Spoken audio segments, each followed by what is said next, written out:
राधे राधे, जय श्रीमन नारायण, हरे कृष्णा। आज मैं आपको ज्येष्ठ मास की कथा अध्याय 2 सुनाऊंगी। इससे पहले वीडियो में आपने सुना था ज्येष्ठ मास की कथा अध्याय 1, जल का दान। जल के दान का क्या महत्व है उसके बारे में बताया था। और अध्याय 2 में मैं आपको ये बताऊंगी कि दही और चावल का दान ब्राह्मण को देने से किस चीज़ की हमें प्राप्ति होती है। और यदि आपने मेरी ज्येष्ठ मास की कथा अध्याय 1 वीडियो नहीं देखी है तो मैंने उसका लिंक शेयर कर दिया है डिस्क्रिप्शन में, आप वहां से देख सकते हैं। और मेरे चैनल पर भी वीडियो अपलोड है, आप वहां से भी देख सकते हैं। तो चलिए कथा को शुरू करते हैं।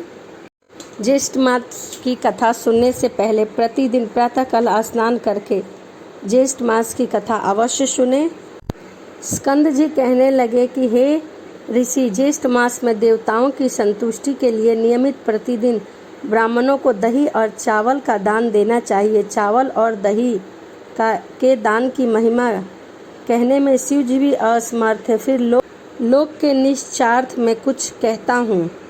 हे प्रिय, एक समय की बात है कि अलंकापुर में गौतम नाम का एक ब्राह्मण रहा करता था। वह धर्म और शास्त्रों और पुराणों का ज्ञाता था, परंतु द्रव्यहीन और महादुखी था। उसने अपने कुटुंब के पालन पोषण के लिए समस्त कर्मों को किया और शुभ तथा अशुभ फलों को जानता हुआ भी वह हर प्रकार के दान को ले लेता था।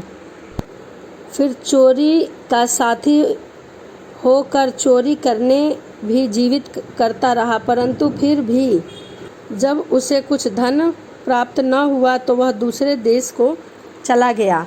रोजगार के लिए वह दूसरे देश को चला गया। समस्त कुटुंब को त्याग कर वह पाप बुद्धि बल के दिए गए प्रेत पिंड की जीविका को शुद्ध से आतुर होकर करने लगा। इस प्रकार शमशान में रहकर बलि खाने वाले के साथ सब करने को त्याग बलि भोजन करने लगा और शक्तिहीन वृद्ध व्यवस्थाओं से जीव तथा शिक्षाणु हो गए। भोजन करने पर उच्च आदि पापों का तथा समस्त बलिदान देकर उसने अन्य के काकों तथा दूसरे पक्षियों को देकर स्वच्छता से उस ब्राह्मण को दान दिया। इस प्रकार ज्येष्ठ मास में उसने बलिदान किया, किंतु वह यह नहीं जानता था। जब इस पुण्य कर्म के पश्चात कुछ दिनों में उसकी मृत्यु हो गई, तब यमदूत आकर उसके पास आए और उसे बांध कर ले जाने लगे। उसको यमलोक में ले जाने लगे। तब वह रोने लगा और कहने लगा, रोते रोते वह कहने लगा। उसके रोने पर यमदूत उसे कोड़े से मारने लगे, परंतु इसी बीच में विष्णु भगवान के दूत वहां आ गए। विमान पर सवार उन विष्णु दूतों ने यमदूत को अलग हटा दिया और दिव्य देहधारी उस ब्राह्मण को विमान पर बैठाकर अपने साथ स्वर्ग लोक लेके गए। यमदूत उस ब्राह्मण का सब वृत्तांत कहने के लिए यमराज के पास गए और कहने लगे कि हे प्रभु, जब हम उस ब्राह्मण को लेने के लिए उसके समीप गए तब वहाँ विष्णु गणों ने आकर हमको खूब मारा, क्योंकि वो लोग स्वामी के युक्त थे और हम नाथहीन हैं। अब हम लोग क्या करें? आज से आपकी सेवा नहीं करेंगे। दूसरे व्यापक स्वामी के पास हम जा रहे हैं। दूतों के ऐसे वचन सुनकर यमराज अत्यंत क्षुब्ध हुए और शीघ्र भैंसे पर सवार होकर दंडधारी यमराज क्षण भर में वहां पहुंचकर विष्णु दूतों के सामने उनको दंडित किया और वे सब विष्णु दूत विमान को छोड़कर वहां से भाग गए। उन्होंने रमापति विष्णु के पास जाकर सब समाचार निवेदन किया। समाचार सुनकर विष्णु भगवान क्रोध से युक्त होकर वर्ण हो गए और गरुड़ पर सवार होकर यमलोक को गए।